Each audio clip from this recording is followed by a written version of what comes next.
আমি মনোয়ার ক্লার্ক, একজন প্রবাসী। হ্যাঁ, আমার মতো এই পৃথিবীর বিভিন্ন প্রান্তে ছড়িয়ে ছিটিয়ে আছেন বাঙালি প্রবাসীরা।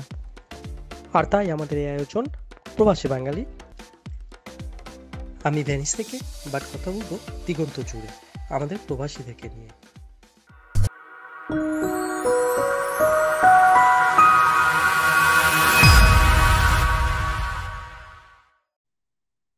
ইটালি ভেনিস থেকে লন্ডন বাংলার পর্দায় স্বাগত জানাই আমি মনোয়ার ক্লার্ক।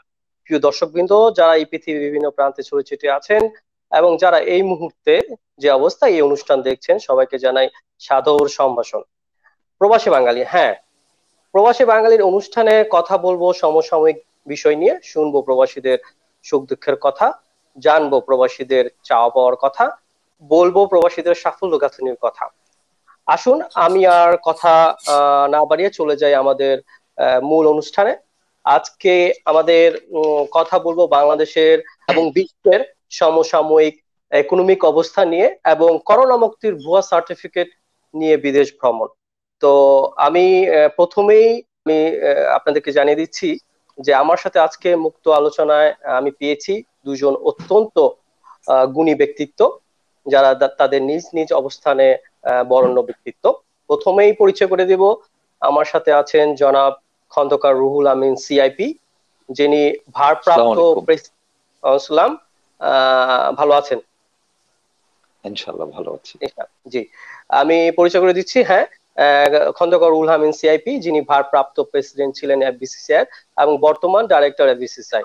তার আরেকটা পরিচয় আছে, সেটা হচ্ছে তিনি প্রেসিডেন্ট বাংলাদেশ রেস্টুরেন্ট মালিক সমিতির। স্বাগতম আপনাকে আমাদের এই অনুষ্ঠানে প্রবাসী বাঙালিতে। দেন আমি আপনাকে স্বাগত, আপনাকে স্বাগতম জানাচ্ছি, বিশেষ করে বাংলাদেশ থেকে। এবং আপনার প্রবাসী থেকে যেভাবে প্রবাসী বাঙালি এই যে কথাটা, এই কথাটা অনেক কিছু চলে আসে এবং আমাদের যে ঐতিহ্য, আমরা যে বাঙালি তার জ্বলন্ত প্রমাণ আপনার যে আজকে আমরা যেখানে ইন্টারভিউ দিচ্ছি প্রবাসী বাঙালি। সত্যি আমার নিজের কাছেও ভালো লাগছে, বিশেষ করে সমস্ত পৃথিবীব্যাপী যত বাঙালিরই আছেন সবাই কিন্তু গর্ব সহকারে আজকের আমার মনে হয় অনুষ্ঠান শুনবেন এবং যারাই শুনবেন তারা অবশ্যই নিজেদেরকে ধন্য মনে করবেন। ধন্যবাদ ধন্যবাদ ধন্যবাদ আপনার মূল্যবান বক্তৃতার জন্য। আমি পরিচয় করে দেব আমার আরেকজন অতিথি। তিনি হচ্ছেন সাবেক chairman British Bangladesh chamber of commerce এবং বর্তমানে চিফ অ্যাডভাইজার হিসেবে আছেন always Bangladesh British Bangladesh chambers of কমার্সে। স্বাগতম আপনাকে আমার এই অনুষ্ঠানে এবং আমাদের প্রবাসী বাঙালির অনুষ্ঠান থেকে আপনাকে সাদর সম্ভাষণ। কেমন আছেন আপনি? হ্যাঁ, ভালো আছি, থ্যাংক ইউ। ওকে, আমি প্রথমেই চলে যাব ইনশাল্লাহ আমাদের অতিথি জনাব খন্দকার রুহুল আমিন সিআইপি এর কাছে। আমি জানতে চাইবো প্রথমে এই প্রশ্নটা, সেটা হচ্ছে কেমন আছেন আপনি এবং কেমন আছে আমাদের প্রাণের বাংলাদেশ, যদি একটু বলতেন। ধন্যবাদ আপনাকে, এবং বিশেষ করে যারা আজকে শুনছেন দেখছেন প্রবাসী বাঙালি সবার প্রতি আমার রইল হৃদয় নিংড়ানো ভালোবাসা এবং শ্রদ্ধা। আর আমরা বাংলাদেশি যারা আছি বাংলাদেশে ইনশাল্লাহ ভালো আছি, এবং বিশেষ করে এখন অদৃশ্যমান যে করোনা ভাইরাস কোভিড-19 যাকে বলা হয়, দেখা যায় না কিন্তু তারপরে অনুভব করা যায়। অনুভবটা এরকম সমস্ত পৃথিবীব্যাপী 700 কোটি মানুষকেই যেটাকে ছুঁয়ে গেছে, এবং সেখানে ধনী দরিদ্র গরিব কোনো কিছু এসে যায় না, এবং কোন দেশ কত উন্নত সেখানে কিছু এসে যায় না।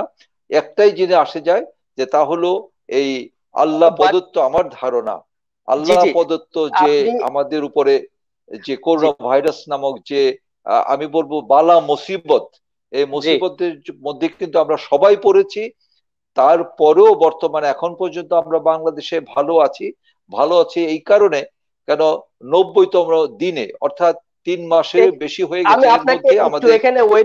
এখানে একটু থামাবো, মানে আমি দেখতে পাচ্ছি যে বর্তমান যে সিচুয়েশন বাংলাদেশে, সেটা একটা পরিসংখ্যান দিয়ে দেই। ঢাকা মেডিকেল করোনা ইউনিটে 24 ঘন্টায় 26 জনের মৃত্যু। তারপরে কি আপনি বলবেন বাংলাদেশ ভালো আছে? আমরা প্রতিনিয়ত দেখছি যে আমাদের অলরেডি আমাদের সরকারের কিছু মন্ত্রী এবং স্পেশাল ব্যক্তিত্ব অলরেডি কিন্তু করোনাতে আক্রান্ত হয়েছেন এবং তিনি অলরেডি কয়েকজন মারাও গিয়েছেন। তো মানে আপনি বলতে চাচ্ছেন যে বাংলাদেশ এখনো ভালো আছেন, তো এটাকে একটু যদি আমাকে ব্যাখ্যা করতেন প্লিজ। কারণ আমি খবরের পাতা খুললে দেখলে আমরা সবাই দেখতে পাচ্ছি যে বাংলাদেশ আদৌ ভালো আছে কিনা সেটা অনেক সন্দেহ রয়ে গেছে। প্লিজ যদি একটু এক্সপ্লেন করতেন। জি, আমি এই কারণে বলছি যে এখন পর্যন্ত ইনশাল্লাহ আমরা ভালো আছি, কারণ প্রায় 4 মাস হতে চললো। এর মধ্যে আমাদের যে করোনা শনাক্ত হয়েছে প্রায় 1 লক্ষর মতো, আর যেখানে মৃত্যুবরণ করেছে 1200+।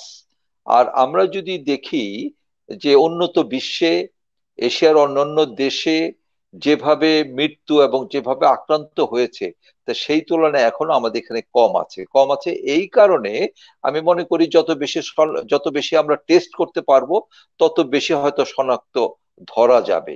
তারপরে কিন্তু যেটা বলতে বাংলাদেশ চাচ্ছি, কিন্তু এখনো সবচেয়ে lower grade test country in the world. তো এটা কিন্তু আমি তাই বলছি এখানে যে জিনিসটা আছে। তারপর বলবো যে আমাদের ছোট্ট একটা দেশ, ডেন্সি পপুলেশন একটা দেশ, যেখানে প্রায় 18 কোটি লোক আছে, চিন্তাই করা যায় না।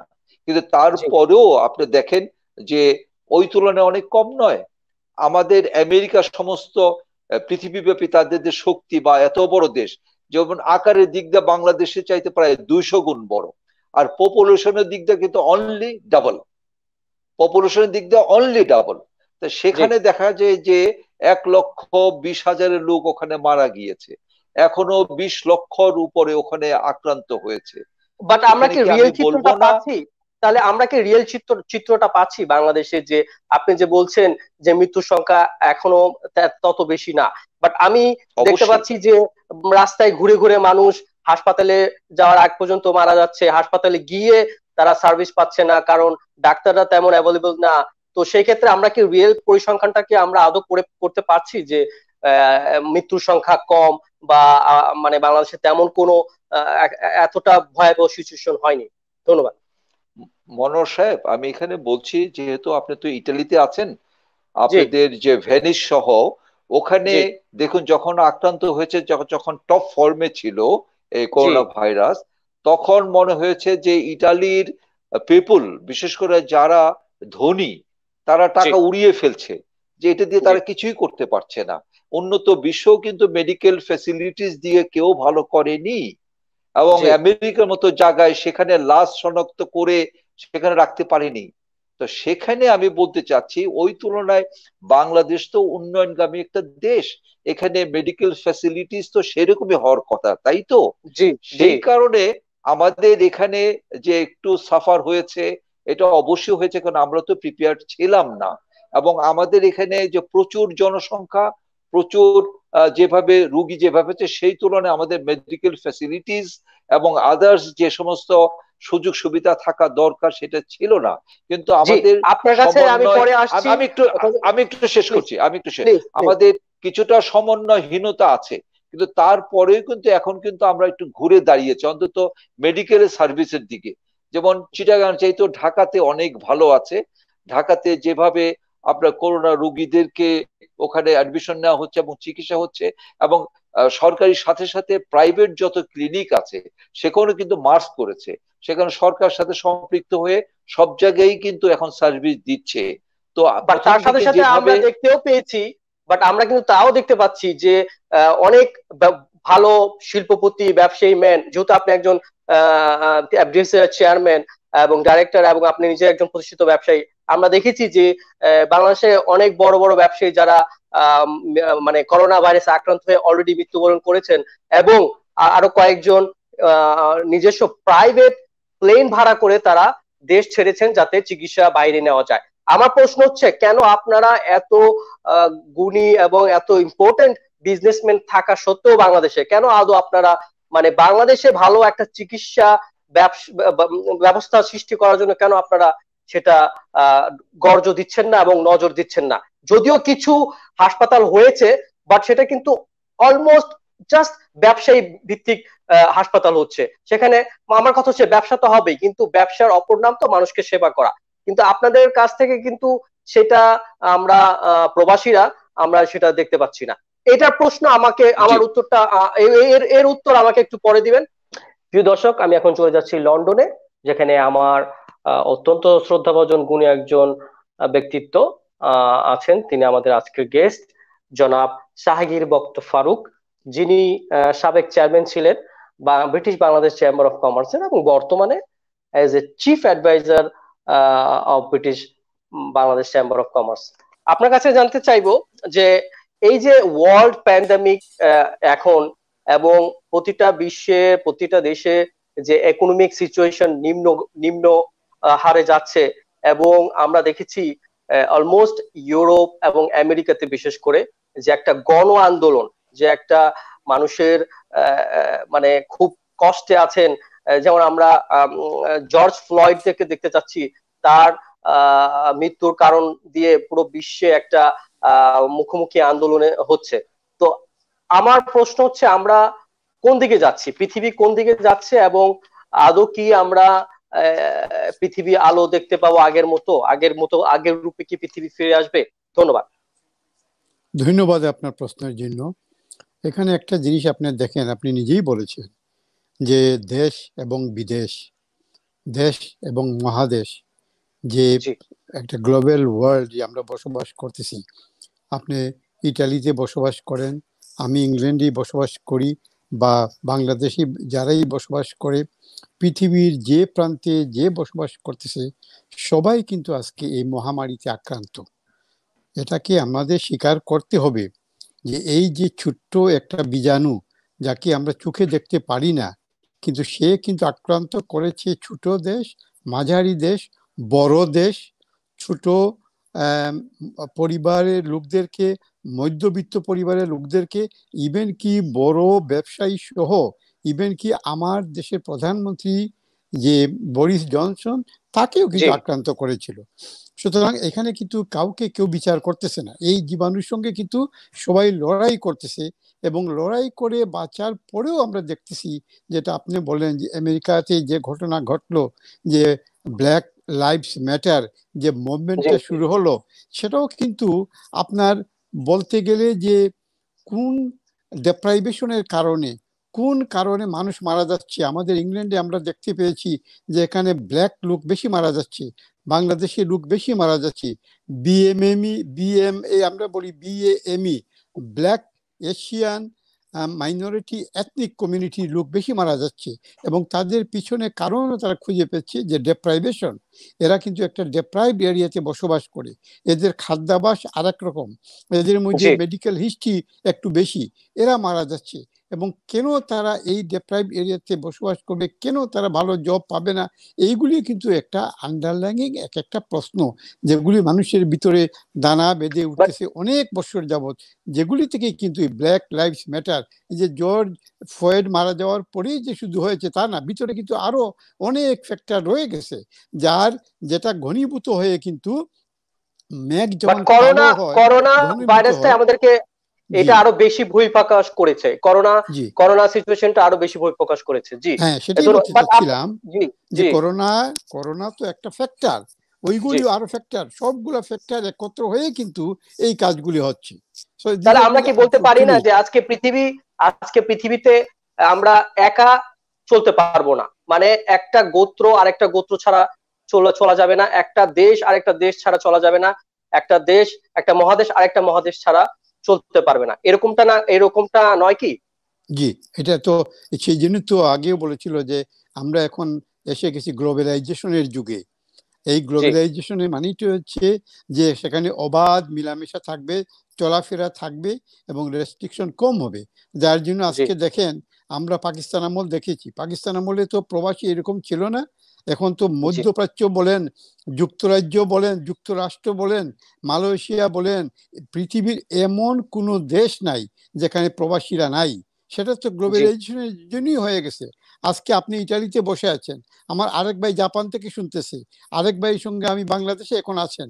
এইগুলি আমরা যদিও ফিজিক্যালি আমরা একজনে আরেকজনের সঙ্গে দেখা করতে পারতেছি না, কিন্তু আজকে LB24 এর মাধ্যমে এই যে কি বলে বাহ্যিকভাবে হলেও কিন্তু আমরা একজনের সঙ্গে আরেকজনের কথা বলতে পারতেছি, আমাদের কানেক্টিভিটি কিন্তু অব্যাহত রয়েছে। সুতরাং these are all the contributions of the globalization.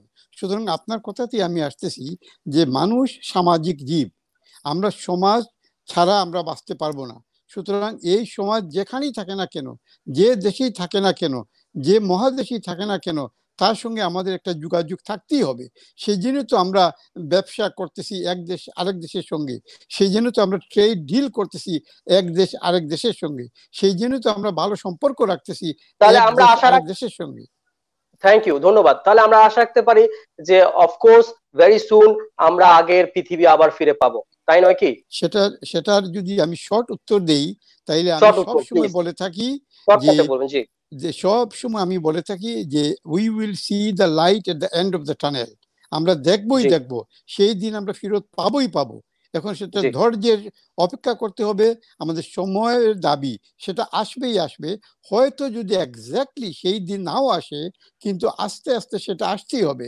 সেই জন্য তো আমরা দেখতেছি ইউরোপে বলেন, বাংলাদেশে বলেন, অন্যান্য দেশে বলেন, আপনি দেখেন এই যে লকডাউন সেটা শিথিল হচ্ছে।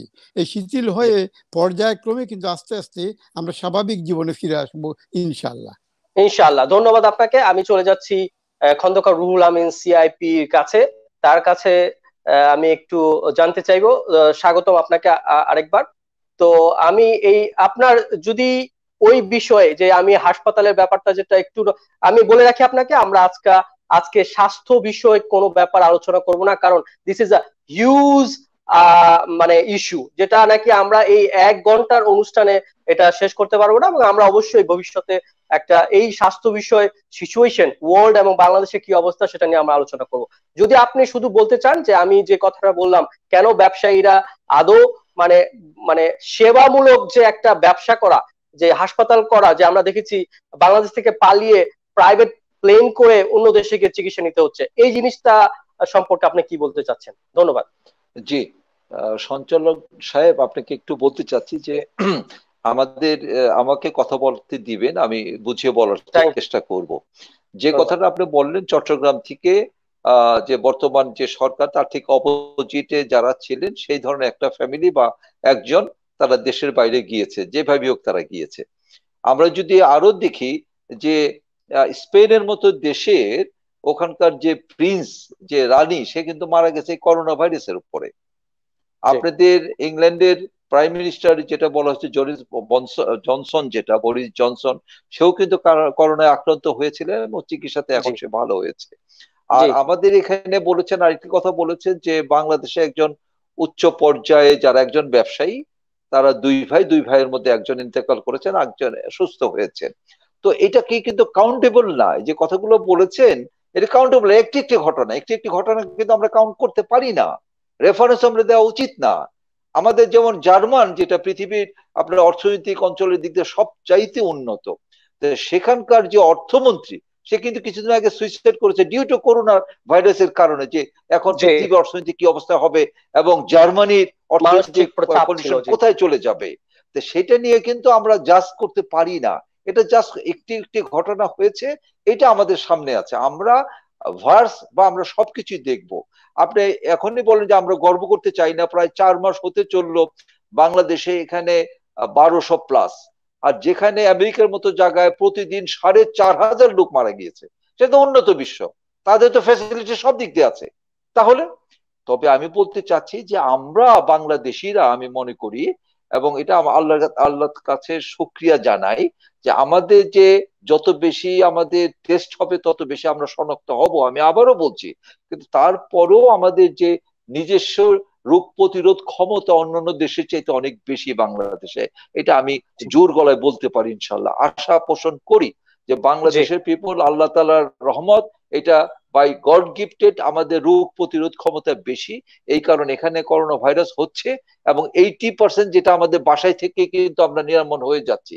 অনলি 20% তারা মেডিকেলে যাচ্ছে, সেখান থেকে আপনার 1 বা 2% লোক বা 1% লোক মারা যাচ্ছে, আর বাদ বাকি কিন্তু সুস্থ হয়ে ফিরে আসছে।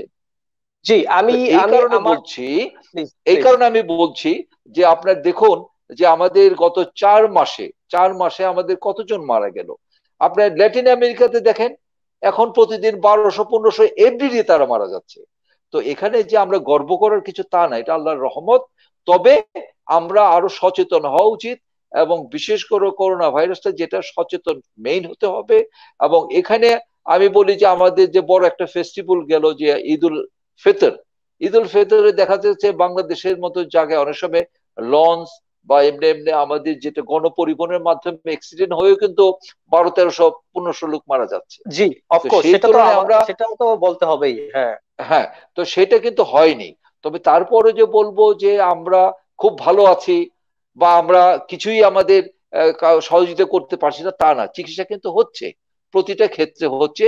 কিছু কিছু জায়গায় এই ধরনের কিছু বিড়ম্বনা হচ্ছে এই কারণে, কেন এটা তো টোটালি নতুন, এটা তো আমাদের এখানে যেটা উন্নত বিশ্ব যেখানে স্বাস্থ্য সেইভাবে ফেসিলিটি দিতে পারছে না, বাংলাদেশ তো আরো খারাপ, তাই তো।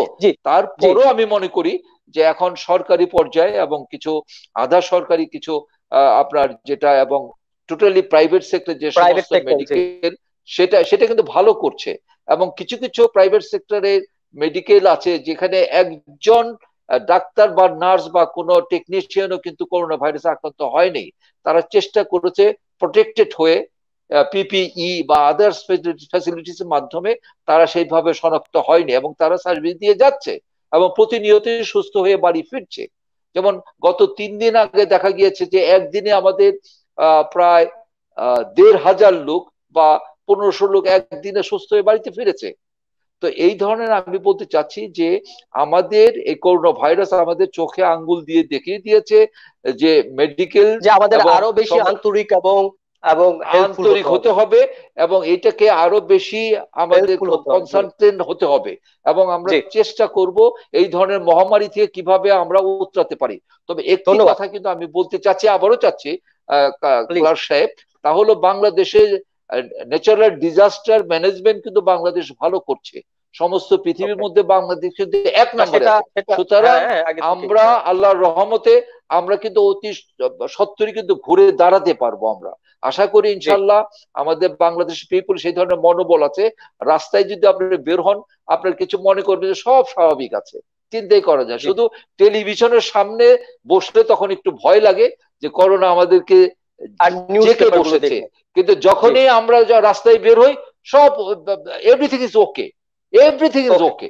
রাস্তায় ধন্যবাদ। আমি এই বিষয়ে আর এগোতে চাচ্ছি না। আমি জাস্ট আপনাকে, যেহেতু বাজেট, সরকার বাজেট ঘোষণা করছে এবং বাজেট নিয়ে কথাবার্তা হচ্ছে, তো আমি একটু খন্দকার রুহুল আমিন সাহেবের কাছে একটু বাজেট নিয়ে কথা বলবো। সেটা হচ্ছে, তারপর যেহেতু আমি জানি যে বাংলাদেশের সাধারণ জনগণ তেমন বাজেট নিয়ে তেমন কোনো ইন্টারেস্ট দেখায় না এবং তাদের মাথা ব্যথাও নাই, বাট আপনারা যারা বিজনেসম্যান আছেন, প্রতিষ্ঠিত বিজনেসম্যান, তারা কিন্তু এই বাজেটের আশায় পথ চেয়ে থাকেন কবে কখন বাজেট আসবে এবং সেখানে কি কি হবে, কি কি করবে। তো এই বাজেট সম্বন্ধে আপনি আপনার মতামত এবং আপনার বিশ্লেষণ যদি আমাকে একটু করতেন। জি, আপনাকে আবারও ধন্যবাদ জানাই, কারণ যেহেতু আমরা ব্যবসার সাথে সম্পৃক্ত আছি, বাংলাদেশের জনগণ আমাদের অবশ্যই অর্থনৈতিক কর্মকাণ্ড আমরা কি হচ্ছে এবং একটা দেশের 12 মাসের বা 365 দিনের একটা ব্যালেন্স শিট এটা আমরা দিতে হবেই, সেই কারণে আমাদের সরকার দিয়েছে। কিন্তু আমি একটি কথা একটু বিনীত ভাবে আপনাকে বলতে চাচ্ছি, আপনি বলেছেন যে বাংলাদেশের পিপল কনসার্ন না বাজেট সম্বন্ধে, এটার সাথে আমি একমত নই। এই কারণে আমাদের সাধারণ জনগণ কিন্তু সাধারণ জনগণ যেটা গবেষণা করে দেখেছি না, সাধারণ জনগণ যেটা তারা দেখে যে বাজেট হওয়ার পরেই জিনিসপত্রের দাম বাড়তে পারে, এইটা একটা ধারণা। কিন্তু এইবার কিন্তু বাজেট দেওয়ার পরে কোনো জিনিসের দাম বাড়েনি, সাধারণ জনগণের মধ্যে কোনো প্রতিক্রিয়া হয়নি, কারণ সবকিছুই অ্যাজ ইউজুয়াল আছে। তো তারপরেও আমি বলবো আমাদের যেমন কিছুদিন আগেও দেখেছি উন্নত বিশ্ব যেভাবে বিভিন্ন ডিপার্টমেন্ট স্টোরে বা বিভিন্ন জায়গায় যেভাবে হুমড়ি খেয়ে পড়েছে, ওখানে লুটপাটও হয়েছে, কিন্তু সেই তুলনায় বাংলাদেশে কিন্তু হয়নি। আমেরিকাতে হয়েছে, সেইভাবে কিন্তু হয়নি। এবং ইউরোপের কিছু কিছু দেশ আপনার ডিপার্টমেন্ট স্টোরে এই ধরনের কিছু হুমড়ি খেয়ে পড়েছে, আপনার বিশেষ করে এই যে মেডিকেল ইকুইপমেন্টস এগুলো নেওয়ার ব্যাপারে। তো যাই হোক, বাংলাদেশ তো কিছু একটা হবে। তারপরে আমি মনে করব আমাদের রমজান থাকার কারণে আমাদের যে সমস্ত গুডস আমাদের রমজানে বেশি লাগে তার 3 থেকে 5 গুণ বেশি আনা ছিল বাংলাদেশে। এট দ্য সেম টাইম আমাদের বোরো ধানটা অ্যাকুরেট টাইমে হওয়াতে আমাদের এখন জি চাউলের সেইভাবে কিন্তু ক্রাইসিস নেই। এবং জি আমাদের বাজেটে যেটা এবার হয়েছে যে আমাদের 5,78,000 কোটি টাকা একটা বাজেট দেওয়া হচ্ছে, সেখানে এনবিআর এর মাধ্যমে 3,30,000 কোটি টাকা সেখানে আপনার ইনকাম হবে আমাদের ইন্টারনাল রিসোর্স থেকে। আর বাদ বাকি যেটা 1,76,000 কোটি টাকা সেটা ফরেন লোনের মাধ্যমে হতে পারে, আর আমাদের যেটা ডেপ্রিসিয়েশন যেটা থাকতে পারে বা বাট ঘাটতি এখানে বাজেট হতে এখানে পারে। লোন কিন্তু অলরেডি সরকার দেখিয়েছে যে 85,000 কোটি টাকা এখান থেকে নিচ্ছে, এবং ঘাটতি লক্ষ্য কিন্তু অলরেডি 1,90,000 কোটি টাকা। এটা আপনি জি, মানে আমি কিভাবে আমি তাই বলেছি। আমি তাই জি বললাম যে এক লক্ষ জি আটাত্তর হাজার কোটি টাকা তাদেরকে আপনার ঘাটতি বাজেট যেটা আছে।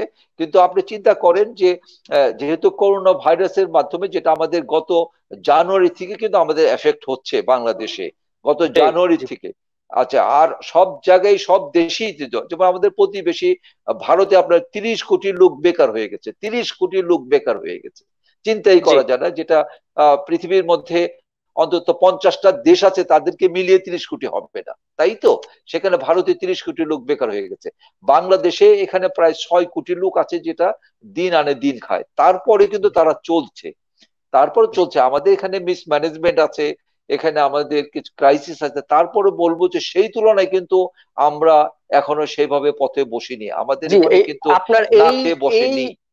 এই ইস্যুটা নিয়ে কথা বলবো যে দেখা যাচ্ছে যে আপনার এই বাজেটের যে কথাবার্তা হচ্ছে, দেখা যাচ্ছে যে তোমরা যাই বলো যে বলো, আমাদের প্রবৃদ্ধি রাখা দরকার এবং প্রবৃদ্ধির দিকে আমরা খেয়াল রাখবো, এটা কিন্তু সরকার সেটা চাচ্ছে, সেটা বোঝাতে চাচ্ছে। যেহেতু আমাদের, আপনি যদি ওয়ার্ল্ড এর দিকে তাকান, যে প্রত্যেকটা দেশ কিন্তু তাদের প্রবৃদ্ধি নিম্নমুখী, কিন্তু আমাদের যে বাজেট কথাবার্তা হচ্ছে সেখানে কিন্তু আমরা যে একটা বিরাট অংশ যে এই করোনা ভাইরাসের জন্য যে বেকার হয়ে যাবে, অন্যান্য ইয়েতে যে অনেক ধস নামবে, সেইটা কিন্তু এই বাজেটে তেমন বিশ্লেষণ করা হয়নি এবং তেমন উপলব্ধি করা হয়নি। যা মনে হচ্ছে যে এই বাজেটে শুধু মানে আমাদের প্রবৃদ্ধি কিভাবে হবে সেটাই দেখানো হচ্ছে, এবং সেটার পিছনেই সরকার বা কর্মকর্তারা ছুটছে। এটার হ্যাঁ, ব্যাপারে আপনি কি বলবেন? এখানে এখানে আমি একটু বলতে চাচ্ছি যে আমাদের যিনি অর্থমন্ত্রী উনি কিন্তু স্পষ্ট কথা বলেছেন যে এই করোনার ভাইরাসের কারণে, মহামারীর কারণে যেভাবে জি প্রিপারেশন নিয়ে বাজেটটা করার কথা ছিল সেইভাবে আমি জি আমি সেই ধরনের রিসার্চ মূলক বা আমি সেই ধরনের কোনো ইনফরমেশন আমি কালেক্ট করতে পারিনি।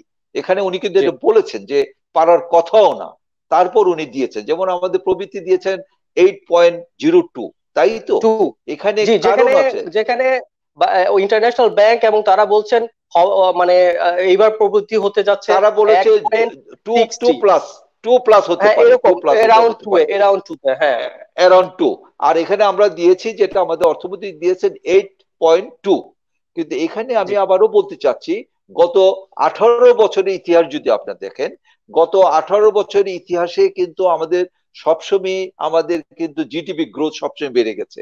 আমি জি ইউরোপের অন্তত ম্যাক্সিমাম দেশকে দেখেছি যে তারা এইভাবে কিন্তু ফ্লোটা ধরে রাখতে পারে নাই, যেটা জি বাংলাদেশ ধরে রেখেছে। গত 18 বছর যাবত আমাদের জিডিপি গ্রোথ সবসময় প্লাসে যাচ্ছে, প্লাসে যাচ্ছে। এই কারণে আমাদের অর্থমন্ত্রী এটা করেছেন যে যেহেতু ধন্যবাদ। এটা শুধু শুধু জি এশিয়ান বা শুধু আপনার একটা সাইড না, দক্ষিণ পূর্ব এশিয়া না, সমস্ত পৃথিবীব্যাপী কিন্তু করোনা আক্রান্তিত হয়েছে সবাই। সুতরাং জি বাংলাদেশে সেটা হবে স্বাভাবিক কথা। তবে আমাদের যে ইন্টারনাল রিসোর্স, যেটা আমাদের যে ভ্যাট আমরা যেভাবে কালেকশন করছি, আর এখানে কিছু প্রাইভেট লোন আর গভর্নমেন্ট থেকে লোন আর বিদেশি এডিবি এবং আদার্স তারা কিন্তু লোন দিতে চাচ্ছে আমাদের। আমাদের যে এডিবি ব্যাংক জি জি তারা কিন্তু আমাদের লোন দিতে চাচ্ছে। সুতরাং জি আমি মনে করি এইভাবে লোন আমরা পেলে তা আমাদের সরকার মোটামুটি আমি মনে করি ঘুরে দাঁড়াতে পারবে। আর বিশেষ করে আমাদের যেটা গার্মেন্টস, যেটা আরএমজি, আরএমজি যেভাবে আমরা এখনই যেভাবে অর্ডার পেয়েছি, $12 বিলিয়ন তো অলরেডি আমরা অর্ডার পেয়ে গিয়েছি। আর আমাদের যেটা রেমিটেন্সটা জি যদি আমাদের মনে করি একটু সোসো থাকে, তারপরে কিন্তু আমরা মনে করি ঘুরে দাঁড়ানো যাবে ইনশাল্লাহ। এই তারপরও এই ব্যাপারে চেষ্টা ইনশাল্লাহ। করছি, জি তারপরে চেষ্টা করছি। আর বিশেষ করে আপনারা যারা প্রবাসীতে যারা আছেন তারা কিন্তু যথেষ্ট সহযোগিতা করছেন, যেটা রেমিটেন্সের ব্যাপারে। যদিও এটা অফকোর্স মিডল ইস্ট থেকে অফকোর্স সবচেয়ে বেশি আসে, তারপরেও জি আপনারা যারা আছেন তারা তো অনেক চেষ্টা করছেন নিজের দেশকে আপনারা আপনাদেরকে আমরা বলি যে যেটা আমি সম্মুখ আপনাকে যুদ্ধের বলে সাথে রাখি, আপনারা আমাদের সম্পৃক্ত আছেন। আমাদের মে মাসেও আমরা রেমিটেন্স, আমাদের প্রবাসী ভাইরা রেমিটেন্স পাঠিয়েছে প্রায় 1504 মিলিয়ন ইউএসডি ডলার। তো সেখানে কিন্তু এক্স্যাক্টলি ইটস ভেরি সুন, আপনি গার্মেন্টস এর কথা যেহেতু বললেনই, না বললেই না, ভেরি সুন কিন্তু আমরা দ্য নেক্সট কামিং ইনকাম কিন্তু আমরা গার্মেন্টস কেও আমরা পেরোবো এই প্রবাসীদের রেমিটেন্স আয়ের মাধ্যমে। ধন্যবাদ আপনাকে। আমি এখন একটু মিস্টার ক্লার্ক, আমি আপনার কথা অনুযায়ী বলতে চাচ্ছি, এই মে মাসে যদি আমরা এর আগের যে আমাদের রেফারেন্স, গত বছরের রেফারেন্স দেখেন, তার চেয়ে রেমিটেন্স কিন্তু আমাদের বেশি হয়েছে, তাই তো? আর করোনার কারণে কিন্তু সেই জানুয়ারি থেকে এফেক্টেড, তারপরে কিন্তু আমাদের রেমিটেন্স ভালো। সুতরাং আমি এই জন্যই আশাবাদী, এই জন্য আমাদের অর্থমন্ত্রী, আমাদের সরকার আশাবাদী যে আমাদের রেমিটেন্স আর আরএমজি এই দুইটা সেক্টর আমরা ধরে রাখতে পারবো, আর আদার্স সবকিছুই কিন্তু আমরা এগিয়ে যাচ্ছি আস্তে আস্তে। আর আবারও বলতে চাচ্ছি যে আমাদের ন্যাচারাল ডিজাস্টার ম্যানেজমেন্টটা আমাদের ভালো। আমাদের যে পিপল, আপনি 3 মাস পরে এখানে আসবেন বাংলাদেশে, আপনি যেহেতু বাংলাদেশি, দেখবার চিনতে পারবেন না যে এখানে এত বড় একটা মহামারী চলে গেছে। আমাদের লোকজন ঘুরে দাঁড়ায় এবং তারা চেষ্টা করে ইনশাল্লাহ ওইটাকে রিকালেক্ট করার জন্য। আর বিশেষ করে আমাদের মাননীয় প্রধানমন্ত্রী, উনি আমাদের মতো ব্যবসায়ীদের, সেই আপনার যারা এসএমই সেক্টর ব্যবসায়ীতে আরম্ভ করে বড় বড় ব্যবসায়ীদের, যে উনি যেভাবে প্রণোদনা, যেভাবে অনুদান এবং যেভাবে ব্যাংকের যে কিস্তি উনি মাফ করা বা এটা পরে আপনার দিতে পারবো, এই ধরনের কিছু ফ্যাসিলিটিস যেটা দিয়েছে। আর ইউটিলিটি যত বিল আছে আপনার, গ্যাস, পানি, ইলেকট্রিসিটি, আদার যা যা আছে, ইভেন আমাদের ভ্যাট পর্যন্ত উনি মৌকুব করেন না, বাট সুযোগ দিয়েছেন যে পরে আমরা দিতে পারবো। এখন কার উপরে খড়গহস্ত এটা করতে পারবে না। ব্যাংকের ফ্যাসিলিটিস, ইউটিলিটিস, এই সরকার যেগুলো দেওয়াতে কিন্তু আমাদের এই 4 মাস আমরা কিন্তু এখন সুন্দর, এখনো ভালো আছে, আমি বলতে চাচ্ছি যেটা। বাট এর সাথে আমি জয়েন করবো যে জুন মাসে যদি আপনার এই বিলগুলো না দেওয়া হয়, তাহলে কিন্তু মন্ত্রী বলেছেন যে লাইনগুলো কেটে দেওয়া হবে। আমি মনে করি এটা আদৌ কি মানে ঠিক হবে? উনি যেটা বলেছেন যে জুন মাসের 30 তারিখ পর্যন্ত উইদাউট ফাইন আপনারা বিল দিতে পারবেন। আর এরপরে ধরেন এখানে যদি আমার 3 লক্ষ টাকা বিল হয়, আমি 1 লক্ষ টাকা দিয়ে যদি আমি সময় চাই নিয়ে আসি, সে দিবে। সুতরাং আপনার অসুবিধা হওয়ার কথা না। ধন্যবাদ আপনাকে, ধন্যবাদ আপনার মূল্য বক্তব্যের জন্য। এবং আপনার সাথে আমি একটা জিনিস অ্যাড করব, ধন্যবাদ আমাদের সম্মানিত প্রবাসী ভাই বোনদেরকে যারা এই করোনা কালেও অনেক রেমিটেন্স পাঠিয়েছেন, এবং যার রেমিটেন্স দিয়ে আমাদের সরকার এবং বাংলাদেশ ব্যাংক সবসময় রিজার্ভ ফুল থাকেন। শুধু দর্শকবৃন্দ, আমি আবার চলে যাচ্ছি আমাদের গেস্ট শাহগীর বক্ত ফারুকের কাছে। ধন্যবাদ, স্বাগতম আপনাকে।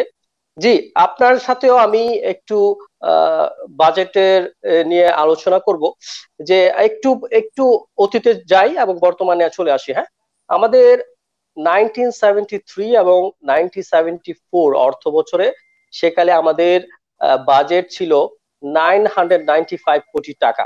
সেই 995 কোটি টাকা থেকে পথ চলা এখন অলরেডি 46 ইয়ার্স আফটার, সেই বাজেটের আকার লক্ষ্য ধারণ হয়েছে 3,78,000 কোটি টাকা। আপনি এটা কিভাবে বিশ্লেষণ করেন? মানে এত কম সময়ে এত বিরাট একটা ডিফারেন্ট, এবং এই করোনাকালীন অবস্থায় এত উচ্চাকাঙ্ক্ষী যে বাজেট সরকার কথা বলছেন, এটা কি আদৌ সম্ভব? মানে এটা কি পসিবল? ধন্যবাদ। শুনেন, এখানে ইম্পসিবল বলতে কোনো জিনিস নাই। There is nothing as such যে ইম্পসিবল। আপনি দেখেন, আপনি বলছেন 1974 এর কথা। এই 1974 কিন্তু এই যুক্তরাষ্ট্রের যে সেক্রেটারি, উনি হেনরি কিসিঙ্গার ছিলেন। হেনরি কিসিঙ্গার বলেছিলেন যে Bangladesh is a bottomless basket. কিন্তু আজকে আপনি বাংলাদেশের দিকে তাকিয়ে দেখেন যে বাংলাদেশ কিন্তু অর্থনীতিতে যেভাবে এগিয়ে যাচ্ছে, এবং তাদের যে এই গ্রস ডেভেলপমেন্ট প্রোডাক্ট জিডিপি, যেটা এবার আশা করছিল প্রায় 8.2% হবে, এবং সেই আশা তারা রাখছিল, হয়তো হবেই, কারণ তাদের অর্থনীতি কিন্তু really it was doing good. আমি বলবো না যে বাংলাদেশের অর্থনীতি খারাপের দিকে ছিল, বাংলাদেশের অনেক খারাপ সাইড আছে, এটা আমি মানি, কিন্তু বাংলাদেশের অর্থনীতি যে ভালো সাইডে গিয়েছিল সেটাকে কেউ অস্বীকার তা তো করতে পারবে অবশ্যই, না, তা তো কেউ অবশ্যই কেউ অস্বীকার অস্বীকার করতে পারবে না। করতে নো পারবে নো না। নো ওয়ে, কিন্তু of but course. Having said that, আপনি এখন যে অবস্থার মধ্যে সমস্ত পৃথিবী আমরা আছি, শুধু বাংলাদেশ না, এই যে একটা মহামারী আকারে পৃথিবীকে এশিয়ারি আক্রান্ত করলো, বাংলাদেশও সেখানে আক্রান্ত হয়েছে, ব্রিটেনও হয়েছে, মধ্যপ্রাচ্য হয়েছে, সব দেশে হয়েছে। পুরো বিশ্ব হচ্ছে, সুতরাং জি আমাদের যেসব প্রবাসী ভাই বোনেরা যারা নাকি বিশেষ করে মধ্যপ্রাচ্যে, বিশেষ করে তেল উৎপাদনকারী যেসব দেশে তারা কাজ করত, সেখানে কিন্তু তাদের কাজ আর নাই, কারণ এখন তেলের কোনো ডিমান্ড নাই, এখন কিন্তু জি আসমানে কোনো প্লেন উঠে না, এখন কিন্তু পানিতে কোনো জাহাজ চলে না, এখন কিন্তু রাস্তায় কোনো গাড়ি চলে না, যার জন্য এখন তেলের উৎপাদন প্রায় বন্ধ। সেই জন্য আমাদের শ্রমিক ভাইয়েরা কিন্তু তারা চাকরি হারাচ্ছে, এইসব জি ভাইয়েরা চাকরি হারিয়ে কিন্তু আবার বাংলাদেশে চলে যাচ্ছে, এবং এরা যখনই বাংলাদেশে চলে যাচ্ছে এবং যাবে, তখন কিন্তু বাংলাদেশের জন্য একটা সমস্যা হয়ে যাবে। একদিকে হচ্ছে রিমিটেন্স কমে এক্স্যাক্টলি, যাবে, আরেক দিকে এক্স্যাক্টলি, হচ্ছে যে সেখানে বাংলাদেশের আমি জন্য, আসতে চাচ্ছি আপনার সাথে। বাংলাদেশ জি অলরেডি একটা ঘনবসতিপূর্ণ একটা দেশ, আমাদের দেশের এই যে ছোট্ট জায়গা, এই জায়গার মধ্যে কিন্তু সংকুলান হচ্ছে না, মানুষ এত বেশি, এর মধ্যে কিন্তু রোহিঙ্গার সমস্যা রয়েছে, আমাদের জি মধ্যে দুর্নীতিও আর একটা বড় একটা সমস্যা রয়েছে। এইগুলি সব কিছুকে যদি আপনি আপনি ব্যালেন্স করে দেখেন, তাইলে আমি বলবো যে এই মহামারীর সময়ে যে বাজেটের কথা আপনি আলাপ করতেছেন, এই বাজেটের যে 8.2% যেটা প্রবৃদ্ধি যারা আশা করতেছে সরকার, আমার মনে হয় না সেটা তারা এটাতে পৌঁছাতে পারবে, কারণ ওইখানে এক হচ্ছে রিমিটেন্স কমে যাবে এবং কমে গিয়েছে। আপনি একটু আগে অলরেডি, রিমিটেন্সের কথা বলেছিলেন, যেখানে রিমিটেন্স ছিল 1974-এ অনলি 11 পয়েন্ট সামথিং মিলিয়ন, সেটা আজকে 2020-তে হয়েছে নিয়ারলি 18 বিলিয়ন ইউএস জি ডলার। তো এখন আমাদের এই যে এই করোনা আক্রান্ত হওয়ার পরেই কিন্তু সেটা কিন্তু অলরেডি রিমিটেন্স নেমে এখন 7.7 বিলিয়ন ইউএস ডলারে এসে গিয়েছে, অলরেডি 10 বিলিয়ন ইউএস ডলার আমরা হারিয়ে ফেলেছি অনলি ডিউ জি টু দিস করোনা ভাইরাস। সুতরাং আপনাকে দেখতে হবে যে এই সময়ের মধ্যে আপনার যেহেতু রিমিটেন্স আসবে না, যেহেতু আপনার লোকরা মধ্যপ্রাচ্যে বা অন্যান্য দেশে বেকার হয়ে গেছে, ইভেন আমার জি ইউনাইটেড কিংডমেও আমরা যারা কাজ করতাম আমাদের অনেক লোক বেকার হয়েছে, যার জন্য এখানে ফার্লো আমরা বলি, যে বেকার হইলেও সরকারের যে পয়সা দিবে, সেই বেকারের জন্য কিন্তু 20 বিলিয়ন পাউন্ড দিয়ে দিছে এই দেশের সরকার, এবং আমাদের বাংলাদেশের সরকারও কিন্তু একটা স্টিমুলাস প্যাকেজ দিয়েছে। তো সব মিলে কিন্তু অর্থনৈতিক অবস্থা বাংলাদেশের ভালো না, এবং ভালো জি থাকার কথাও না, এবং সেটা জি শুধু ধন্যবাদ বাংলাদেশ বলবো আপনাকে। কেন, সেটা স্বীকার জি করতেই হবে যে পৃথিবীর কোনো দেশের অর্থনৈতিক অবস্থা, বাংলাদেশ সহ ব্রিটেন সহ কেউ যদি বলে যে আমাদের দেশের অবস্থা অর্থনৈতিক খুবই ভালো এবং ভালো হবে, তারা no no of course not, of course no স্বর্গরাজ্যে নো নো নো বসবাস নো নো করতেছে। আমি বলবো অলরেডি তারা অলরেডি স্বর্গরাজ্যে বসবাস করতে, এটা হতেই পারে না। এটাকে হতেই পারে না, আপনি অফকোর্স। সাদাকে সাদা বলতেই হবে, কালোকে কালো বলতেই হবে। বাংলাদেশের অবস্থা আরো সামনে দিয়া ভয়াবহ হতে পারে। এখনো কিন্তু সব এই যারা লেইড অফ হয়ে গেছে, এরা কিন্তু এখনো সবাই যায় নাই। এখন পর্যন্ত কিন্তু আপনি দেখেন যারা গার্মেন্টস ইন্ডাস্ট্রিতে কাজ করে, যারা মিলিয়নস এন্ড মিলিয়নস 40 মিলিয়ন শুধু শ্রমিকরা কাজ করে, যারা আমাদের দেশের যে বৈদেশিক মুদ্রা অর্জন করে, তারাও কিন্তু এখন সে কাজ করতে পারতেছে না। যারা অর্ডার ধন্যবাদ। দিয়েছিল আমি গার্মেন্টস এর, আমি তারাও এই কিন্তু অর্ডার সম্পর্কে ক্যান্সেল করে দিয়েছে। এ- এই সুতরাং সব সম্পর্কে একটা, মিলে কিন্তু আমরা একটা নাজুক জি অবস্থার মধ্যে রয়েছি এখন। জি এখন আমি আমি এই এই ইয়েতে একটা এই অ্যাঙ্গেলে একটা প্রশ্ন করতে চাচ্ছি আপনাকে। আপনি কি মনে করেন না যে এই বাজেটে এটা কি সময়ের দাবি নয় যে প্রবাসীদের জন্য একটা রিয়েল একটা বাজেট ঘোষণা করা? মানে এই বাজেটে আমরা দেখেছি, হ্যাঁ, প্রবাসীদের জন্য 2% যেটা ইন্টারেস্ট টাকা পাঠালে এটা এরকম কি দু একটা মানে প্রণোদনা এবং দু একটা সুযোগ সুবিধা। কিন্তু আপনি কি মনে করছেন না আজকে আমরা দেখেছি করোনা কালে যারা গার্মেন্টস ব্যবসায়ী তারা কিন্তু সরকার প্রণোদনা যে দিচ্ছে তা প্রায় 5,000 কোটি টাকা একটা গার্মেন্টস মালিক নিয়ে, পরে দেখা যাচ্ছে আবার যে শ্রমিকদেরকে ছাঁটাই করছে, কারণ কাজ হচ্ছে না, কারণ অর্ডার আসতেছে না। কিন্তু তার সাথে সাথে কিন্তু আমরা আমরা দেখেছি যে গার্মেন্টস শিল্প, গার্মেন্ট ব্যক্তিত্ব মালিকানা আবার 5,000 10,000 কোটি টাকা এরকম প্রণোদনা সরকার থেকে নিয়েও আবার কিন্তু কর্মচারীদেরকে ছাঁটাই করছে। তো সেই ক্ষেত্রে আমাদের প্রবাসীরা সবসময় রেমিটেন্স পাঠিয়েছে, পাঠাবে, এবং সবসময় দেশের জন্য এক একজন আমি মুক্তিযোদ্ধা বলবো না, বা রেমিটেন্স যোদ্ধা হিসেবে কাজ করে যাচ্ছেন। তো সেই হিসাবে কি আমাদের চাওয়ার না, আমাদের সময়ের দাবি না কে বাজেটে এখন প্রবাসীদের জন্য একটা কমপ্লিট একটা প্যাকেজ বাজেট তৈরি করুন? আপনার মন্তব্য। ধন্যবাদ। শুনেন, আমি শুনেন, থ্যাংক ইউ, এটা it's a very good question. প্রবাসীরা যেভাবে দেশের জন্য অবদান রাখতেছে সেটা তো অনস্বীকার্য। এরা তো শুধু রিমিটেন্স করতেছে না বা রিমিটেন্স পাঠাচ্ছে না, তারা তো ইনভেস্টমেন্টও করতেছে। এবং সবচেয়ে বড় যে জিনিস প্রবাসীরা করতেছে সেটা হচ্ছে, যারাই বিদেশে কাজ করতেছে, যারাই বিদেশে বসবাস করতেছে, তারা কিন্তু বাংলাদেশের পতাকাকে কিন্তু তারা উচ্চতায় নিয়ে গিয়েছে, এবং বাংলাদেশের অবশ্যই। ভাবমূর্তি তারা কিন্তু বিদেশের বুকে তারা বৃদ্ধি করেছে। বাংলাদেশের এক একজন গুডউইল অ্যাম্বাসেডার হিসাবে কাজ করতেছে।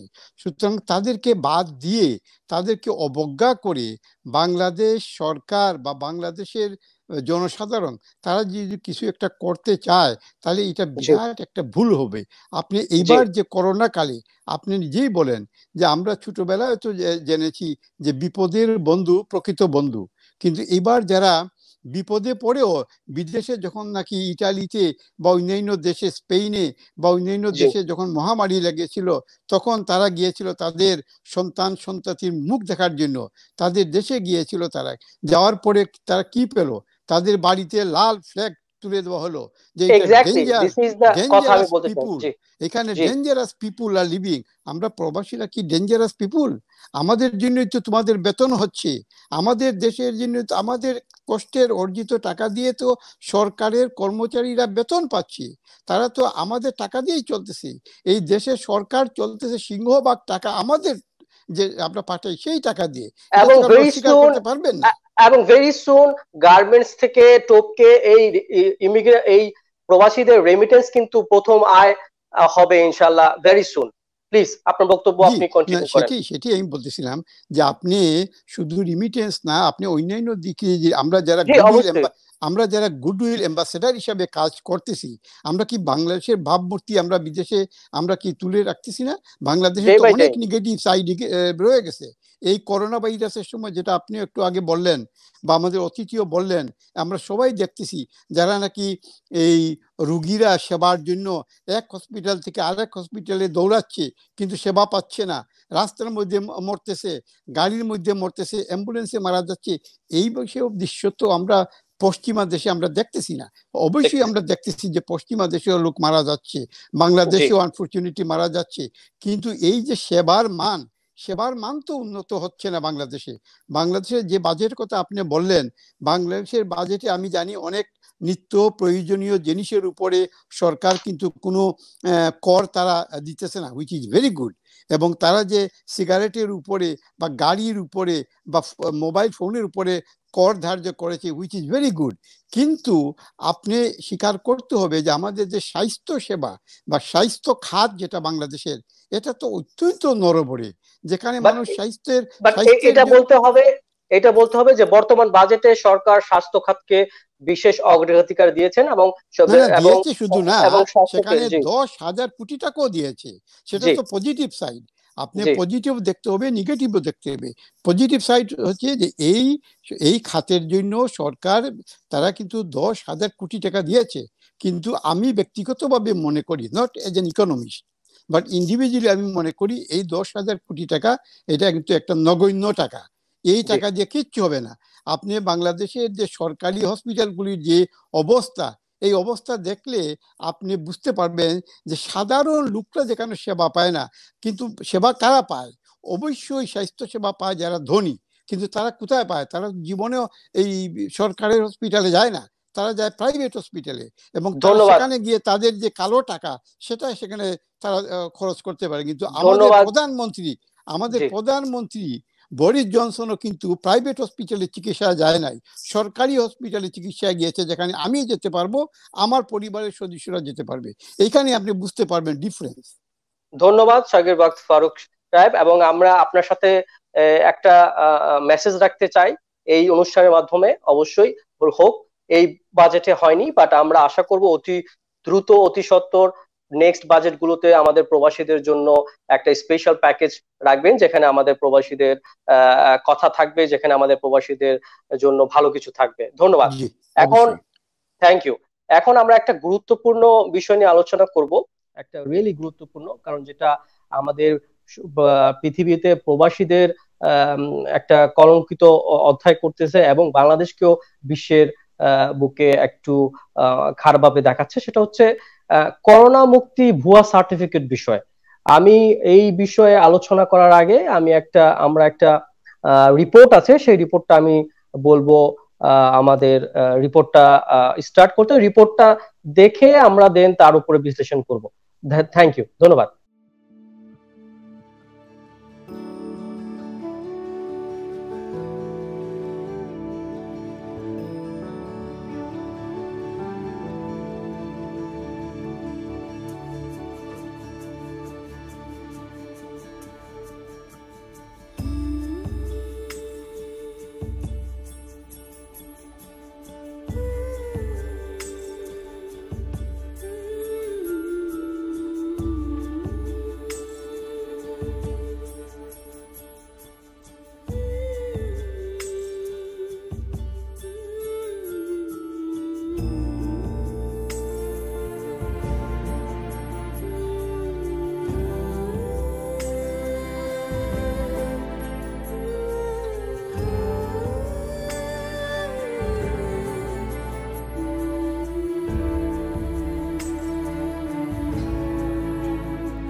ধন্যবাদ। আমরা দেখলাম এই রিপোর্টটা, যে আমরা কিভাবে দেখলাম যে শুধুমাত্র কিছু টাকার বিনিময়ে আমরা করোনা মুক্তি সার্টিফিকেট বিক্রি হচ্ছে, যেটা দিয়ে কিছু সংখ্যক প্রবাসী বিদেশ গিয়েছেন এবং সেটা এক্স্যাক্টলি স্পেসিফিকলি জাপান সরকার সেটা ধরেছেন এবং সেই জন্য অলরেডি বাংলাদেশ থেকে যে কোনো ফ্লাইট, স্পেশাল ও নর্মাল ফ্লাইট কিন্তু এখন স্থগিত করেছেন।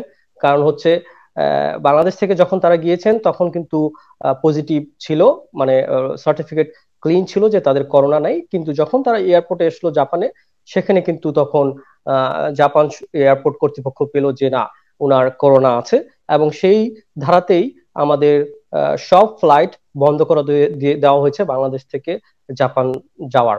তো এই বিষয়টা নিয়ে খুবই গুরুত্বপূর্ণ বিষয়, এই বিষয়টা নিয়ে আমি একটু মতামত জানতে চাইবো আমাদের অতিথি জনাব রুহুল আমিন খন্দকার, সিআইপি। জি, যে কথাটা আমরা দেখছি এবং প্রকৃতপক্ষে আমাদের এখানে বিভিন্ন দৈনিক পত্রিকা এবং আদার্স অন্যান্য ইলেকট্রনিক্স মিডিয়াতে এটা দিয়েছে, তো এটা অবশ্যই নিন্দা জানাই, যেটা খুবই একটা বাজে এবং যেটা একটা কলঙ্কজনক অধ্যায়। দেশের ভাবমূর্তি যেখানে নষ্ট হচ্ছে। সামান্য 10 জন বা 5 জনের জন্য দেখেন টোটাল ফ্লাইটটি বন্ধ হয়ে গেছে। এই কারণে আমি মনে করি যে এটা অবশ্যই বন্ধ করা দরকার। আমাদের গোয়েন্দা অধিদপ্তর বা আদার্স আইন প্রয়োগ যারা সংস্থা আছে তারা অবশ্যই দায়িত্ব পালন করছে এবং ধরেছে এবং টোটালি এটা যেন বন্ধ হয়। টোটালি এটা মূল যে ঘটনা বা যেখান থেকে হচ্ছে সেটা অবশ্য উৎপাটন করা, মানে তুলে ফেলা, এটা অবশ্যই দরকার। আর এখানে আমি আরেকটি কথা বলতে চাই যে এটা সাপোর্ট না, এটা আমি বলতে চাচ্ছি যে করোনার ব্যাপারে যেটা যখন দেখা যায় যে করোনা নেগেটিভ হয়েছে কিন্তু চট করে কিন্তু আবার 3 দিন পরে ওইটা কিন্তু পজিটিভও হয়। এখানে আমরা বিভিন্ন জায়গায় দেখেছি, বহির্বিশ্ব দেখেছি, এখানেও দেখেছি। কি কারণে? এখানে কিন্তু আমরা হাতে নাতে ধরা পড়েছে যে হ্যাঁ, তারা দালাল চক্র এবং তারা করোনা মুক্তি সার্টিফিকেট ভুয়া হয়ে বিক্রি করছে। এটা তো ক্লিয়ার। হ্যাঁ, সেটা তো আমি বলছি যে তাদের সাপোর্ট করার স্বার্থে না, কিন্তু বহির্বিশ্ব আমরা দেখেছি, বাংলাদেশে দেখেছি যে প্রথমে তারা করোনা নেগেটিভ হয়েছে, পরে তারা পজিটিভ হয়েছে, বা অনেকে পজিটিভ হয়ে গিয়েছে দেখা যাচ্ছে সে নেগেটিভ হয়েছে। এটা তো 3 দিনের আপনার দূরত্বেই এখানে ডিফারেন্স পাওয়া গিয়েছে, অনেক জায়গায় আমরা দেখেছি। তো তারপরেও আমরা বলি যে আমাদের বাংলাদেশি আমরা যারা আছে, আইন পরীক্ষা সংস্থা যারা আছে, তারা অবশ্যই যারা বহির্বিশ্বে যাবে বা তারা যারা সার্টিফিকেট তাদের দরকার, সেটা অবশ্যই তারা খেয়াল করা দরকার যে হয় কিনা। যেহেতু ধরা হয়েছে, এখন নিশ্চয়ই এটা বন্ধ হবে। আর দ্বিতীয় কথা যেটা আমি বলবো তা হলো যে অবশ্যই আমাদের যারা বহির্বিশ্বে যারা আছে, প্রবাসী যারা আছে, তাদেরকে আমরা স্যালুট করি, রেমিটেন্স যোদ্ধা, তাদের সম্মান দেওয়া হয়। তবে আমাদের দেশেও কিন্তু বাংলাদেশে যে এই করোনা ভাইরাস যেটা আসছে, এটা কিন্তু বহির্বিশ্বের থেকেই কিন্তু বহন করে নিয়ে আসছে বাংলাদেশে। এইটাও কিন্তু ঠিক, যেভাবে আমাদের কন্ট্রাইনে থাকার কথা বা যেভাবে তারা সংযমে হয়ে থাকার কথা, সেইভাবে কিন্তু থাকেনি। এই কারণে বিস্তারটা ঘটেছে। তো আমরা তারপরও বহির্বিশ্বে যারা আছে তাদেরকে আমরা শ্রদ্ধা জানাই, তাদেরকে আমরা সবসময় সাধুবাদ জানাই যে ফরেন রিমিটেন্স তাদের মাধ্যমে আমরা আয় করছি। এবং তাদের কিন্তু এইবারও বর্তমান সরকার তাদের আপনার যে আপৎকালীন তাদেরকে সহযোগিতা করার জন্য এবং তাদেরকে স্বল্প সুদে ঋণ দেওয়ার জন্য ব্যবস্থা করেছে, বর্তমান সরকার কিন্তু করেছে, অবশ্যই করেছে। আর যেখানে 2% যেভাবে আপনার এখানে সাবসিডি দিচ্ছে, 2% আপনাদের যেটা প্রণোদনা দিচ্ছে, এই কারণে কিন্তু এখন আগের চাইতে বেশি জেনুইন ওয়েতে বাংলাদেশের রেমিটেন্স আসছে। এর আগে দেখা যায় যে হুন্ডি করে বেশি হতো, যেটা এখন 2% তাদের দেওয়া হচ্ছে। এই কারণে কিন্তু এখন হুন্ডি না করে এখন জেনুইন ওয়েতে, এই কারণে আমাদের অ্যামাউন্টটা অনেক বেশি দেখা যাচ্ছে। ধন্যবাদ আমি আপনাকে। মনে করি জি, এই জন্য আমি মনে করি যে বাংলাদেশের সরকার চেষ্টা করছে, যারা বহির্বিশ্বে আছে, আগে তাদের যে ইমেজটা দেখা যেত যে এয়ারপোর্ট থেকে তাদের বিড়ম্বনা শুরু হতো, এখন কিন্তু অনেকটা কমেছে এবং প্রবাসী কল্যাণ মন্ত্রণালয় তৈরি করা হয়েছে। তা আমি মনে করি এখন কিন্তু মূল্যায়িত হচ্ছে, সরকার কিন্তু করছে জনগণের চাহিদার কারণে করছে। আর এখানে যে ধরনের ঘটনা, এখানে যে সার্টিফিকেট বিক্রির ব্যাপারে, এটা জোর প্রতিবাদ আমরা করছি এবং এটা যেন কোনোভাবেই আর বহির্বিশ্বে এই ধরনের একটি ভুয়া সার্টিফিকেট নিয়ে কেউ না যেতে পারে, এটাকে এনশোর করা দরকার আমি মনে করছি। ধন্যবাদ। আমি এখন একটা কল নিচ্ছি আমাদের জাপান প্রবাসী সম্মানিত নাজমুল হোসেন, যিনি জাপান থাকেন। এবং যেহেতু আমরা জাপান নিয়ে কথা বলছি এবং জাপান সরকারই এই সিচুয়েশনটা করেছে যে ওনাকে ধরা পড়েছে ভুয়া সার্টিফিকেট নিয়ে, তো সেই বিষয়ে আমি জনাব আমার সম্মানিত প্রবাসী ভাই জাপান থাকেন এবং তার কাছ থেকে জানতে চাইবো তার রিয়েল চিত্রটা, জাপানে সরকার এখন তাদের মনোভাব কি এবং আমাদের প্রবাসী ভাইরা যে ওখানে আছেন তাদের মানে মনে কি বলছে, তাদের চিন্তাধারা কি বলছে যে এই সিচুয়েশনটা, এই লজ্জাকর একটা জিনিস যে হয়ে গেল। আমি কাইন্ডলি নাজমুল হোসেন সাহেবকে আপনাকে জানতে চাচ্ছি যে আপনি জাপান কতদিন আছেন এবং কি করেন, এবং তারপরে আপনার বক্তব্যটা দিবেন ইনশাআল্লাহ। ধন্যবাদ।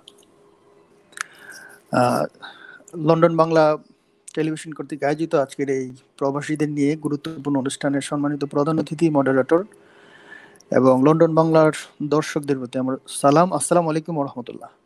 ওয়ালাইকুম আসসালাম। ধন্যবাদ। কৃতজ্ঞতা প্রকাশ করছি এমন একটি গুরুত্বপূর্ণ প্রোগ্রামে আমাকে জাপান থেকে জয়েন করার জন্য। তো আমি প্রথমে যেটা বলতে চাই, আজকে আমাদের যেই সম্মানিত দুইজন অতিথি ছিলেন, আসলে আমরা যারা প্রবাসী থাকি পৃথিবীর যে কোনো প্রান্তে, আমরা কিন্তু আসলে প্রতিক্ষণই আর কি, আমরা যদিও প্রবাসী থাকি কিন্তু আমাদের কিন্তু সর্বক্ষণই আমরা আসলে দেশের ব্যাপারে উদ্বিগ্ন থাকি, স্বজনদের ব্যাপারে চিন্তিত থাকি, দেশে কি হচ্ছে এটা নিয়ে কিন্তু আমাদের ভাবনার জগৎটা খুব বেশি আর কি। তো খন্দকার রুহুল আমিন সাহেব অনেক কথাবার্তা বলছেন, আমি প্রথমেই ভাবছিলাম যে আসলে ওনার কাছ থেকে, যেহেতু উনি বিজনেস মানুষ, businessman, president Bangladesh restaurant owners association এবং সাবেক চেয়ারম্যান বাংলাদেশ ইলেকট্রিক্যাল অ্যাসোসিয়েশন, ভাবছিলাম যে আসলে বিজনেসম্যান হিসেবে উনি গুরুত্বপূর্ণ তথ্য আমাদেরকে দিবে, কিন্তু আসলে উনি ধন্যবাদ আপনাকে, উনি আসলে অনেক গুরুত্বপূর্ণ তথ্য দিয়েছে। আমি সেই বিষয়ে যাচ্ছি না, আমি জানতে চাচ্ছি প্লিজ দয়া করে আপনি জাপানে কি করেন। এবং আমার প্রশ্নটা হচ্ছে যে জাপানে যে আমাদের যে সিচুয়েশনটা হলো, যে ন্যাক্কারজনক একটা ঘটনা হয়ে গেল এবং জাপান সরকার যে ফ্লাইট গুলো বন্ধ করে দিল, এখন জাপান সরকারের মনোভাবটা কি এবং প্রবাসী ভাইদের এটা নিয়ে কি মন্তব্য, এবং এটা আগে আমাকে বলেন, দেন আমি বলছি আপনাকে। জি প্লিজ। জি, ধন্যবাদ। আমি জাপানে আসছি 2 বছর। আমি স্টুডেন্ট ছিলাম, পড়াশোনা শেষ করছি, এখন জবের জন্য ট্রাই করছি। যেহেতু এখন করোনার প্রাদুর্ভাব, সেই ক্ষেত্রে একটু লেন্ডিং প্রসেসে, বাট হয়তো বা ইনশাল্লাহ আমি মাস কয়েকের পরে আমি জব করবো আর কি, ইনশাল্লাহ। এ হচ্ছে অবস্থা। আর এটা হচ্ছে যে আমাদের যে সার্টিফিকেটের ব্যাপারে, এটা এখানে একটা এই সংবাদটা তো শুধু জাপানে না, অনেক দেশে এই ব্যাপারটা হয়েছে, আপনারা এটা ইতিমধ্যে জানেন। তবে জাপানে যে যারা আসছেন তার মধ্যে, জাপানে যারা আসছে তার মধ্যে জাপান অথরিটি বা জাপান ইমিগ্রেশন যেটা আমাদেরকে বলছে বা আমরা যেটা শুনতে পাচ্ছি, যে তার মধ্যে 4 জনের করোনা পজিটিভ সার্টিফিকেট তারা নিয়ে আসছে, কিন্তু তারা এখানে আসার পরে দেখছে যে তাদের করোনা নেগেটিভ আর কি। এটা নিয়ে তো আসলে একটা খুবই খারাপ অবস্থা, বিশেষ করে এখানে যারা প্রবাসী আছে আমাদের ভিতরে, এটা নিয়ে আমাদের বা অন্যান্য যারা বাইরের যারা আছে তারা এটা নিয়ে প্রবাসীদের আমরা বলতে পারি যে ছোট করা আর কি। জাপানে আমি আপনাকে যদি আমি বলি, জাপানে আমাদের বাংলাদেশি মেবি 16,000 থেকে 17,000 বাংলাদেশি প্রবাসী এখানে আছেন। এটা আসলে খুবই লজ্জাজনক আর কি। এটা কোনো অবস্থাতেই এটা মেনে নেওয়া যায় না আর কি। পৃথিবীর এই ক্রান্তি লগ্নে এমন একটি মহামারীর সময়ে অন্তত পক্ষে এই সার্টিফিকেট নিয়ে এমন একটা অবস্থার মধ্যে প্রবাসীরা পড়বে। এবং আপনারা জানেন যে জাপান কিন্তু ইতিমধ্যে বাংলাদেশের সাথে স্পেশাল ফ্লাইট বলতে বাংলাদেশে গিয়ে স্টুডেন্ট, ব্যবসায়ী বা চাকরিজীবী যারা আটকা পড়ে গেছিল তাদেরকে আনার জন্য স্পেশাল ফ্লাইটটা খুলছিল, এবং এই ঘটনার পর থেকে সমস্ত ফ্লাইট টোটালি বন্ধ করে দেওয়া হয়েছে পরবর্তী নির্দেশনা না দেওয়া পর্যন্ত। শুধু আমি আরেকটা বিষয় এখানে যোগ করতে চাই, শুধু বাংলাদেশি না, আরো 11টি দেশের সাথে জাপান পরবর্তী ঘোষণা না দেওয়া পর্যন্ত তাদের সমগ্র এই কার্যক্রম বন্ধ থাকবে আর কি। এই ঘটনাটা আসলে আপনারা জানেন, জি আমরা সবাই জানি, বাট এখন এটা ক্লিয়ার। এখন আপনাদের যে মনোভাব, যেটা এই জিনিসটা হয়েছে, জাপান সরকার কি মানে এইভাবে যারা প্রবাসী জাপানি থাকেন, বাংলাদেশি প্রবাসী যারা জাপানে থাকেন, যারা অলরেডি আছেন তাদের সাথে তো মানে সবকিছু ঠিক আছে, এই মানে ইস্যু ধরে তো কোনো রকমের আর কোনো মানে ঝামেলা হয়নি, যারা অলরেডি জাপানে আছেন আপনারা, এবং সবকিছু আগের মতোই আছে, তাই নাকি? সবকিছু আগের মতন আছে, তবে একটা বিষয় এখন স্মরণ রাখার দরকার, যারা জাপানের বড় বড় কোম্পানিতে জব করে, যে স্টুডেন্ট পড়াশোনা করছে, এগুলো কিন্তু স্বস্থানে কিন্তু একটা প্রভাব পড়ে আর কি। আমার বিশ্বাসের জায়গাটা, আমার ট্রাস্টের জায়গাটা কিন্তু এগুলো নষ্ট হয়ে যায়। এবং পরবর্তীতে আপনি জানেন বাংলাদেশ একটি আমাদের অর্থনৈতিক সমৃদ্ধি, জাপান কিন্তু একটা গুরুত্বপূর্ণ ভূমিকা রাখছে, এবং বাংলাদেশ থেকে এবং বাংলাদেশ থেকে আরো অনেক কিন্তু স্টুডেন্ট, আরো বিজনেসম্যান, তারা কিন্তু জাপানে আসতে আগ্রহী। পরবর্তীতে এই সমস্ত কারণগুলোতে কিন্তু পরবর্তীতে এটা আমাদের জন্য আরো কঠিন হয়ে যাবে আর কি, এবং সুখকর হবে না। ধন্যবাদ আপনাকে। লাস্ট যেটা, আপনার এজ এ প্রবাসী হিসেবে, জাপানে থাকেন, এজ এ প্রবাসী হিসেবে আপনার এই মুহূর্তে কি চাওয়া, এবং বাংলাদেশ থেকে, বাংলাদেশের সম্পর্কে, বাংলাদেশের জন্য কিছু বলা, ছোট্ট করে কয়েক সেকেন্ডের মধ্যে আপনি বলে শেষ করবেন। ধন্যবাদ। প্লিজ। দাবি থাকবে একটা বিষয়, যখন একজন ব্যক্তি কোনো বাহিরে আসে, সে শ্রমিক হোক, স্টুডেন্ট হোক, চাকরিজীবী হোক, বিজনেসম্যান হোক, সে কিন্তু তার দেশকে প্রেজেন্ট করে। আমি সেজন্য আমি বাংলাদেশ সরকারের কাছে দাবি থাকবে, আমাদের বাজেটের ব্যাপারে যা হোক বা না হোক, অন্তত পক্ষে প্রবাসীরা যেন তার স্থানে সম্মানের সাথে থাকতে পারে, সেই মূল্যায়নটা যেন অন্তত পক্ষে বাংলাদেশের পক্ষ থেকে করা হয়, এই দাবিটা আমার থাকবে আর কি। ধন্যবাদ আপনাকে, ধন্যবাদ, ভালো থাকবেন। আমাদের সাথে যুক্ত হয়েছিলেন জাপান আমাদের সম্মানিত প্রবাসী ভাই নাজমুল হোসেন। ধন্যবাদ আপনাকে। আমরা স্টুডিওতে চলে যাচ্ছি। আমি একটু কথা বলতে চাই জনাব শাহগীর বক্ত ফারুক জি। এই তো আপনার একটু মতামত জানবো ছোট্ট করে প্লিজ, এই ব্যাপারে, যে আমাদের এখন জাপানের প্রবাসী ভাই ছিলেন, ওনার বক্তব্য আপনারা শুনেছেন। এই ব্যাপারে আমাদের সম্মানিত গুণীজন খন্দকার সিআইপি বলেছেন, তা আপনার মতামত কিছু আমি জানতে চাই, একটু শর্ট করে যদি বলেন। ধন্যবাদ। শুনেন, যে কোনো বাংলাদেশি, সে বাংলাদেশি হোক আর প্রবাসীর যে কোনো জায়গায় হোক, সে যদি ভালো কাজ করে, তাতে আমাদের কি হয়, আমাদের সম্মান বৃদ্ধি পায়, আমাদের ভাবমূর্তি বৃদ্ধি পায়। আপনি দেখেন বাংলাদেশের যে ডক্টর মোহাম্মদ ইউনূস, উনি যখন নাকি নোবেল প্রাইজ পাইল, একজন মানুষের যখন নোবেল প্রাইজ পাইল, সমস্ত বাংলাদেশের ভাবমূর্তি কিন্তু একদম উপরে উঠে গেল, উজ্জ্বল হয়ে গেল, উচ্চ উজ্জ্বল হয়ে হয়ে গেল গেল। জি একজন মানুষের জি জন্য। ঠিক জি তেমনি একজন প্রবাসী যখন একটা ভুয়া সার্টিফিকেট নিয়ে জাপানে যায় বা ভুয়া সার্টিফিকেট নিয়ে সে মালয়েশিয়াতে যায়, তখন কি আপনি মনে করেন না আমাদের ভাবমূর্তি যে জায়গাতে ছিল সেখান থেকে ও মাই গড, শুট করে নিচে নেমে গেল? সুতরাং নো ডাউট। একজন থেকেই শুরু হয়। সুতরাং এই যে একজন, ওর যদি দৃষ্টান্তমূলক শাস্তি না হয় তাইলে জি পরবর্তীতে আরো 2 জনে করবে, 3 জনে জি করবে, 4, জি এইভাবে বৃদ্ধি পাবে। সেই জন্য আমার এইখানে আমি বলবো সংক্ষিপ্ত আকারে যে ধন্যবাদ। বাংলাদেশের ভাবমূর্তি বাড়ানোর জন্য, বাংলাদেশকে পজিটিভ ব্র্যান্ডিং এর জন্য, বাংলাদেশের ইমেজ সমস্যা আগে থেকে ছিল, কিন্তু আমরা প্রবাসীরা চাচ্ছি যে ইমেজটাকে পজিটিভ সাইডে নিয়ে যাওয়া। আমাদেরকে আপনারা সাহায্য করুন দেশে থেকে, আর আমরা ধন্যবাদ, আপনাদেরকে সাহায্য করব যাতে সবাই মিলে বাংলাদেশের ভাবমূর্তি আমরা উপরের দিকে নিতে পারি। ধন্যবাদ আপনাকে ফারুক সাহেব। আমি এখন একটু আহ, মালয়েশিয়ার যে আমরা আমরা রিপোর্টে দেখেছি যে মালয়েশিয়ায় করোনা জল সার্টিফিকেট বিক্রির দায়ে 5 বাংলাদেশি আটক। তো আমাদের সাথে যুক্ত হয়েছেন মালয়েশিয়া থেকে এমডি রানা। আমরা রিপোর্টে দেখেছি যে মালয়েশিয়াতেও করোনা জাল সার্টিফিকেট বিক্রির দায়ে 5 বাংলাদেশি আটক। আমি ধন্যবাদ, স্বাগত আমাদের সম্মানিত প্রবাসী ভাই মালয়েশিয়াতে থাকেন। আপনার কাছ থেকে আমি জানতে চাইবো যে আসলে exactly what is the situation over there, এবং কিভাবে সম্ভব যে একজন বাংলাদেশি ভাই প্রবাসী গিয়েও এরকম একটা নেককারজনক কাজ করতে পারে, এবং যেটা হচ্ছে, যেটা আমাদের প্রবাসী সবাইকে, শুধু আপনারা যারা মালয়েশিয়া থাকেন তাদের না, পুরো বিশ্বে যারা প্রবাসীতে তাদের মাথা হেয় করছে, এবং বাংলাদেশকে তো অবশ্যই সিচুয়েশন ভেরি কলঙ্কজনক করছে। তা আপনার মতামত জানতে চাচ্ছি, কারেন্ট সিচুয়েশনে বাংলাদেশের ভাইরা যারা থাকেন তাদের কি মতামত এবং আপনারা কিভাবে দেখছেন এটাকে। ধন্যবাদ। জি, আসসালামু আলাইকুম ভাই। তো এই কয়েকদিন আগে যে ঘটনাটা ঘটছে সেটা হচ্ছে যে আমরা এখানে তো গত মাসের 12 তারিখ যে লকডাউন উঠে দিছে, এরপর এখান থেকে মানে বলছিল যে কাজ করতে হলে অবশ্যই করোনা নেগেটিভ সার্টিফিকেট লাগবে।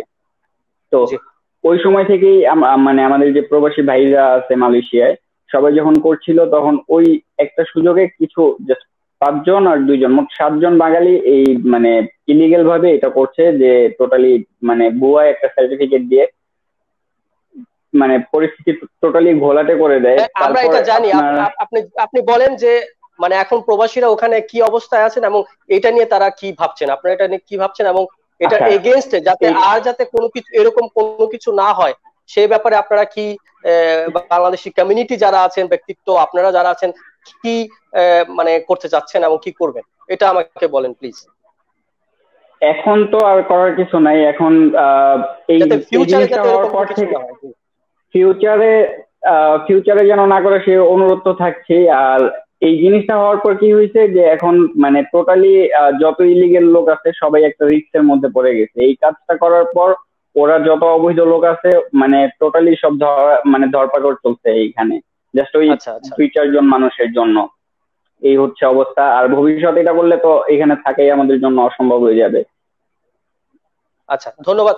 আপনার লাস্ট কোশ্চেন, আপনি এই মুহূর্তে বাংলাদেশে বা আপনার অ্যাজ এ প্রবাসী হিসেবে কি চাওয়া বা কি পাওয়া, এটা যদি আপনি একটু সংক্ষেপে বলতেন, বা আপনার কোনো রিকোয়ারমেন্ট থাকলে। জি, চাওয়া এবং পাওয়া বলতে যারা এখন বাংলাদেশে আছে বা পরবর্তীতে যাবে তাদের সহজ শর্তে কিছু ঋণ দিয়ে তারা যেন বেশি কিছু করতে পারে, যারা আসতে পারছে না। কারণ আদৌ আসতে পারবে কিনা তার কোনো সিওরিটি নাই। অনেকের ভিসা শেষ হয়ে গেছে দেশে যাওয়ার পরে, যারা আসতে পারবে কিনা তার কোনো গ্যারান্টি নাই। তো যারা মানে আসতে পারবে না তাদের যদি কিছু সহজ শর্তে ঋণ দেওয়া যায় তো তারা দেশে থেকে কিছু করলো। এই চাওয়া পাওয়া বলতে এটাই। ধন্যবাদ আপনাকে। মালয়েশিয়া থেকে আমাদের সাথে যুক্ত ছিলেন এমডি রানা। ধন্যবাদ আপনাকে। আমরা স্টুডিওতে চলে যাচ্ছি আমাদের সম্মানিত 2 জন গেস্টদের সাথে। আমি এই পর্যায়ে কথা বলবো জনাব খন্দকার রুহুল আমিন সিআইপির সাথে, এবং আমাদের অনুষ্ঠান প্রায় শেষের দিকে। তো আমি লাস্ট কমেন্ট জনাব খন্দকার রুহুল আমিন সিআইপির কাছ থেকে জানতে চাচ্ছি যে আমরা জাপান থেকে শুনলাম, মালয়েশিয়া থেকে শুনলাম, মালয়েশিয়া ভাই বললেন যে আমরা চাই যাতে, জাপান থেকে বললেন যাতে এই ঘটনা যাতে পুনরাবৃত্তি না হয়, যাতে বাংলাদেশ সরকার এবং বাংলাদেশের যারা কর্তৃপক্ষ আছেন তারা যেন জিনিসগুলো আসলেই টেক কেয়ার করেন এবং গুরুতর ভাবে দেখেন। এবং মালয়েশিয়া থেকে আমরা জানলাম যে তারা চায় যাতে প্রবাসীরা যারা আছে তাদেরকে যাতে আরো বেশি সাহায্য এবং টেক কেয়ার করা হয় যখন দেশে যায়, এবং যারা দেশে যেতে না পারে তাদেরকে যাতে এই হিসেবে সরকার, আমি জানি আপনি প্রবাসী মন্ত্রণালয়ের কিছু কেউ না বা প্রবাসী কল্যাণ মন্ত্রণালয়ের সাথে জড়িত না, বাট আপনি একজন আইডল বাংলাদেশের গভর্নমেন্টাল পর্যায়ে এবং অন্যান্য পর্যায়ে আপনার কথাবার্তা আছে, তো সেই আলোকে আমি আপনার কাছে কিছু জানতে চাইবো। শর্ট করে বলবেন, আমাদের অনুষ্ঠান শেষের দিকে। ধন্যবাদ। পরিশেষে শুধু বলতে চাই যে আপনারা প্রবাসে যারা থাকেন তাদের কিন্তু, যেহেতু আমরা প্রায়ই দেশ বিদেশে যাই, আমি মনে করি যে আমরা যারা স্থানীয় এখানে আছি, বহির্বিশ্বে যারা আছে প্রবাসী বাংলাদেশিরা, তারা কিন্তু বাংলাদেশের প্রতি বেশি তাদের টান, তাদের কিন্তু বাংলাদেশের প্রতি তাদের কমিটমেন্ট, তাদের ফিলিংস অনেক বেশি। এটা কিন্তু আমি নিজে যে দেখে আসছি। আর এটাও ঠিক কথা যে যারা প্রবাসে যাচ্ছেন বা যারা যাচ্ছেন এই ধরনের অনৈতিক কর্মকাণ্ড করে, তারা কেন করেন, এটি আমার কথা। যে যারা বাহিরে যাবেন বা যারা পুরনো আছেন, তারাই তো আবার নেক্সট টাইম গিয়েছেন এইভাবে, তারা ভুয়া সার্টিফিকেট নিয়ে গিয়েছেন, এটা তো তাদের করা উচিত হয়নি। আর এখানে যারা দিয়েছে তারা তো অন্যায় করেছে, কিন্তু টাকা দিয়ে এটা যে বের করা, এটা কিন্তু একটা সহযোগিতা করা। তা আমি বলতে চাচ্ছি যে যারা বহির্বিশ্বে যারা আছেন তারা বাংলাদেশে অবশ্যই আসবেন, এসে যখন আবার স্ব দেশে ফিরে যাবেন, মানে যেখানে উনি চাকরি করতেন বা বসবাস করতেন, তো অবশ্যই ভুয়া সার্টিফিকেট বা ওই ধরনের খারাপ অনৈতিক কিছু হয়, এটা কখনো করা উচিত নয় আমি মনে করি। আর আমরা যারা আছি এখানে প্রশাসনিক কর্মকর্তা যেটা আছেন, যে কথা বললেন যে বৈদেশিক কর্মসংস্থান মন্ত্রণালয়, তারা দেখবেন অবশ্যই আমাদের আলাপ আলোচনা পরিপ্রেক্ষিতে তারা নিশ্চয়ই শুনছেন। আমরা সবসময় একটা খেয়াল করব যেটা, যে বাংলাদেশের ভাবমূর্তি, যেমন একটি কথা কিন্তু সঠিক কথা যে আপনার পৃথিবীর মানচিত্রে বাংলাদেশকে খুঁজে পাবেন না, বাট বাংলাদেশের অর্থনীতি খুঁজতে চান, চট করে পেয়ে যাবেন। এটা কেন হয়েছে? এটা কিন্তু যারা আপনারা বহির্বিশ্বে যারা আছেন, রেমিটেন্স পাঠাচ্ছেন, আর বাংলাদেশে যারা ব্যবসা করছে, যারা এখানে অর্থনৈতিক কর্মকাণ্ড করে ব্যবসা করছেন, তারাই কিন্তু পৃথিবীর মানচিত্রে বাংলাদেশে একটা সম্মানজনক অর্থনৈতিক কর্মকাণ্ড খুব ভালো জায়গায় তারা পৌঁছে দিয়েছেন। যেমন আপনার প্রতিটা ক্ষেত্রেই দেখেন না কেন, এই যে রেমিটেন্স যেটা বললেন, যে পৃথিবীর বুকে আমরা সেকেন্ড, মানে ভারতেরও আগে, মানে সে চায়নার পরপরই কিন্তু আমরা স্থান দখল করে আছি। তো এই ধরনের অনেক জায়গায় কিন্তু আমরা ভালো করছি, এবং রেমিটেন্স দিক দিয়েও কিন্তু আমরা ভালো করছি। তা আমি মনে করি আমাদের একটা চিন্তা থাকতে হবে যে অবশ্যই আমরা যারা বাংলাদেশকে রিপ্রেজেন্ট করছি, যারা বহির্বিশ্বে যাচ্ছি, এটা বাংলাদেশের অ্যাম্বাসেডর হিসেবে তারা কাজ করছে, তারা অবশ্যই তারা চেষ্টা করবে। আর আমরা যারা বাংলাদেশে থেকে ব্যবসা বাণিজ্য করছি, যেমন আমি নিজে, যেটা আমি মনে করি যে এখনো যে আমি 18 ঘন্টা পরিশ্রম করি, এটা কিন্তু আমার নিজের জন্য নয়, এটা কিন্তু আমি মনে করি আমার দেশের জন্য, আমাদের সাধারণ জনগণের জন্য কিন্তু আমরা কাজ করছি। আমরা চাই যে যত বেশি আমরা পরিশ্রম করব, তত বেশি কিন্তু আমাদের যে এই যে প্রচুর ঘনত্ব একটা দেশ বাংলাদেশ যেটা আছে, অল্প জায়গার মধ্যে প্রচুর জনসংখ্যা, এই জনসংখ্যাকে কাজে লাগাতে পারবো তখনই, এবং তখনই কিন্তু আমাদের দেশটাকে আমরা একটা ভালো পর্যায়ে নিয়ে যেতে পারবো। তাই আমি পরিশেষে বলতে চাচ্ছি যে আপনার যে উদ্যোগ, এই উদ্যোগকে আমি সাধুবাদ জানাই, এবং আপনার মাধ্যমে আমরা যারা বাংলাদেশে এখানে আসি, বসবাস করছি, তারাও আমাদের ভিউজ গুলো শেয়ার করতে পারবো। আপনারা যারা আছেন এখানে কিন্তু কেউ প্রতিপক্ষ নয়, কারণ অনেক কিছু দেখা গিয়েছে যে আপনারা জানতে চেয়েছেন, সেখানে ভালো কিছু বলার চেষ্টা করেছি, যেটা আমাদের দেশের জন্য সত্যি কথা, যেটা বাস্তবতা, সেটা বলেছি। ধন্যবাদ আপনাকে। তাই তো সেটি বলা উচিত, আমি মনে করি সবাই সেটা বলা উচিত। আমি শুধু সমালোচনা করেই গেলাম, ভালো তো আছে, ভালো তো বলতে হবে, অনেক দিক দিয়ে আমরা ভালো আছি, তাই তো অবশ্যই আছি। ধন্যবাদ। পরিশেষে আমি ধন্যবাদ জানাই আন্তরিক, আমার অন্তরস্থ থেকে আজকে আমাদেরকে সময় দেওয়ার জন্য। জনাব, আমি আবার বলবো, একজন গুণী ব্যক্তিত্ব ছিলেন আমাদের সাথে, জনাব খন্দকার রুহুল আমিন সিআইপি, এবং আসলেই আমরা আজকে আমাদের অনুষ্ঠানে আপনাকে পেয়ে আমরা খুবই উপকৃত হয়েছি। আমরা অনেক কিছু জেনেছি, অনেক কিছু শুনেছি। তো ইনশাআল্লাহ ভবিষ্যতে আমরা ট্রাই করবো আবার আপনার সাথে অ্যাড হতে এবং আপনার আরো কিছু কথা শুনতে। ধন্যবাদ। খোদা হাফেজ। ধন্যবাদ আপনাকে, অনেক ধন্যবাদ জনাব শাহগীর বক্ত ফারুক, আপনার মূল্যবান সময় আমাদেরকে দেওয়ার জন্য আমাদের এই অনুষ্ঠানে। আমরা আসলেই খুবই আনন্দিত আপনাকে পেয়ে, আপনার কথা শুনে। আমি বিশ্বাস করি আমাদের প্রবাসী বাঙালি ভাইরা উপকৃত হবে। আমি আপনার কাছ থেকে এক ছোট্ট একেবারে কিছু সময় সেকেন্ড নেব, যাতে আপনার শেষ বক্তব্যটা আমাদের অনুষ্ঠানের জন্য দেন, দেন আমরা অনুষ্ঠান শেষ করব। ধন্যবাদ। ধন্যবাদ। আমি মনে করি প্রবাসী শব্দটাই একটা একটা পবিত্র শব্দ, কারণ আমাদের নবী হযরত মুহাম্মদ সাল্লাল্লাহু আলাইহি সাল্লাম পবিত্র মক্কা শরীফ থেকে মদিনা শরীফে গিয়ে প্রবাস জীবনযাপন করেছেন। সুতরাং এই যে পবিত্র শব্দকে যদি কোনো বাংলাদেশি অপবিত্র করি, বাংলাদেশের বাইরে গিয়ে এই ভুয়া সার্টিফিকেট বা অন্যান্য কর্মকাণ্ড দিয়ে যদি আমাদের ভাবমূর্তি নষ্ট করে, তার জন্য আমাদের সংবিধানে একটা বড় ধরনের একটা আইন আনা উচিত।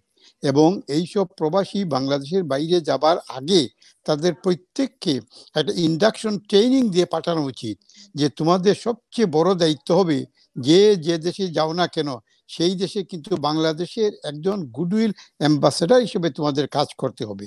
কোনো বাংলাদেশের পতাকা বহন করো, পতাকা বহন করো, এবং বাংলাদেশের ভাবমূর্তি কোনো অবস্থাতেই তোমরা ভঙ্গ করতে পারবে না। যদি করো তাহলে এই ধারাতে তোমাদের শাস্তি বিধান রয়েছে।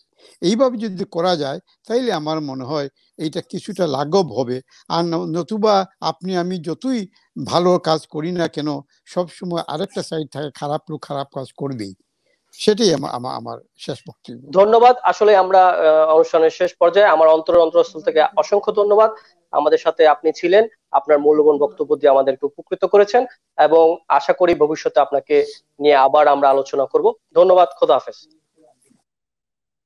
প্রিয় দর্শক, আমরা আসলে অনুষ্ঠানের শেষ পর্যায়ে, আমি এই পর্যায়ে আমি আমার যেহেতু আমাদের অনুষ্ঠানটা প্রবাসী বাঙালি, তো আমি আমার প্রবাসী বাঙালি ভাইদেরকে বলবো, যেহেতু আমরা একটু আগে যে রিপোর্টটা দেখেছি সেটা হচ্ছে করোনা মুক্ত জাল সার্টিফিকেট নিয়ে বিদেশ ভ্রমণ করা, তো সেই ক্ষেত্রে আমি একটু জিনিস অ্যাড করব যে আসুন আমরা প্রবাসী, আমরা কিন্তু সবাই এক একজন যোদ্ধা। আমরা ভালো করে জানি কিভাবে প্রবাসী গিয়ে আমরা কষ্ট করে আমরা আমাদের টাইম দিয়ে টাকা উপার্জন করি দেশের জন্য, এবং নিজেকে শত কষ্টের মাঝেও আমরা চাই সব সময় ভালো থাকতে, নিজের জন্য এবং দেশের মানুষের জন্য।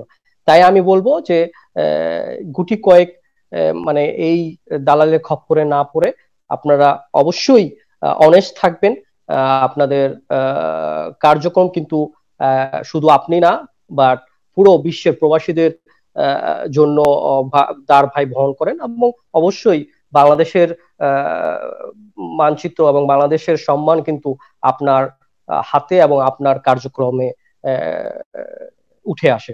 তো আপনাদের কাছে আন্তরিক রিকোয়েস্ট থাকবে যে কোন রকমের করোনা মুক্ত সার্টিফিকেট, ভুয়া সার্টিফিকেট নিয়ে আপনারা বিদেশ ভ্রমণ করবেন না, এবং যারা করে তাদেরকে আপনারা অবশ্যই এগুলো থেকে বিরত রাখার চেষ্টা করবেন।